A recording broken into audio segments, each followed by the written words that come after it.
Have you ever marvelled at the rich diversity of living things all around us?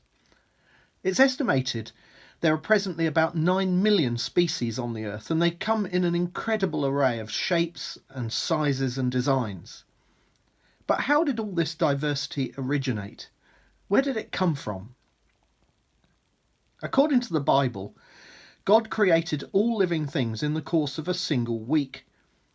Genesis chapter 1 tells us that different groups were made on different days. The plants on day 3, the birds and the sea creatures on day 5, and the land animals on day 6. These separate acts of creation imply fundamental discontinuities between major groups of living things. And other biblical and scientific clues suggest that in the beginning, God made many separate kinds of plants and animals and other organisms. In 1941, the creationist biologist Frank Lewis Marsh introduced the concept of the baramin, a word derived from the Hebrew meaning created kind. According to Marsh, the baramin, or created kind, is not the same as the modern species. Rather, each baramin is a broad group made up of many species. Each baramin was separately created, but Marsh suggested that each created group was capable of great variation, giving rise to many species. And Marsh regarded the ability of two species to hybridize, or to crossbreed, as important evidence that they belong to the same created kind. Today, creation biologists supplement hybridisation as a means to identify the created kinds with many other methods, but hybridisation studies remain useful.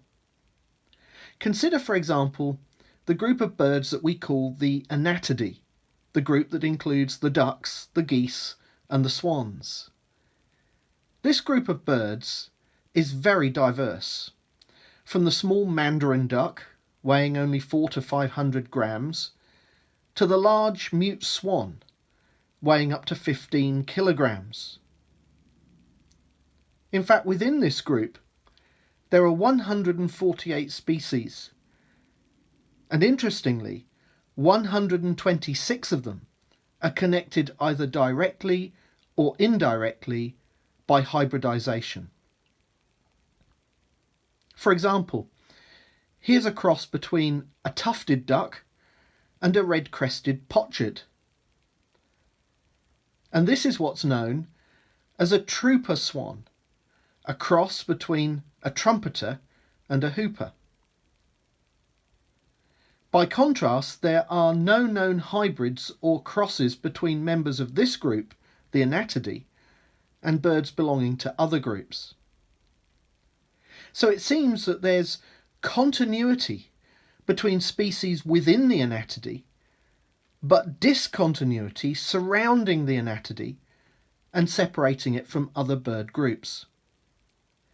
It seems reasonable to conclude from this that the ducks, geese and swans together make up a single created kind, separate from all other bird groups, and presumably descended from an original ancestral pair that was present on Noah's Ark.